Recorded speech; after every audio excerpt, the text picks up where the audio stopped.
Hello అందరికీ. ఇంట్లోనే chicken Manchuria deep fry లేకుండా ఎట్లా చేసుకోవాలో చూపిస్తా.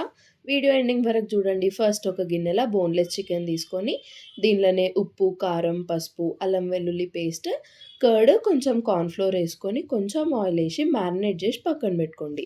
ఇప్పుడు ఇంకొక ప్యాన్‌లో ఆయిల్ ఏసుకొని, మనం మ్యారినేట్ చేసిన చికెన్‌ని దీనిలో యాడ్ చేసి, మంచిగా రోస్ట్ చేసి పక్కన పెట్టుకోండి. ఇప్పుడు ఇంకొక ప్యాన్‌లో కొంచెం ఆయిల్ ఏసుకొని, పచ్చిమిర్చి, వెల్లుల్లి, ఆనియన్, క్యాప్సికమ్, కొంచెం ఉప్పు, కారం ఏసుకొని, కొంచెం కరివేపాకు గూడా ఏసుకొని, soya sauce, red chilli sauce, green sauce ఏసుకొని, కొంచెం కార్న్ స్లరీ ఏసి మిక్స్ చేసి, మనం రోస్ట్ చేసుకొని పెట్టుకున్న చికెన్‌ని గూడా దీనిలో యాడ్ చేసి, కరివేపాకు, నువ్వులు అండ్ పైనుంచి స్ప్రింగ్ ఆనియన్ ఏసుకోవడమే.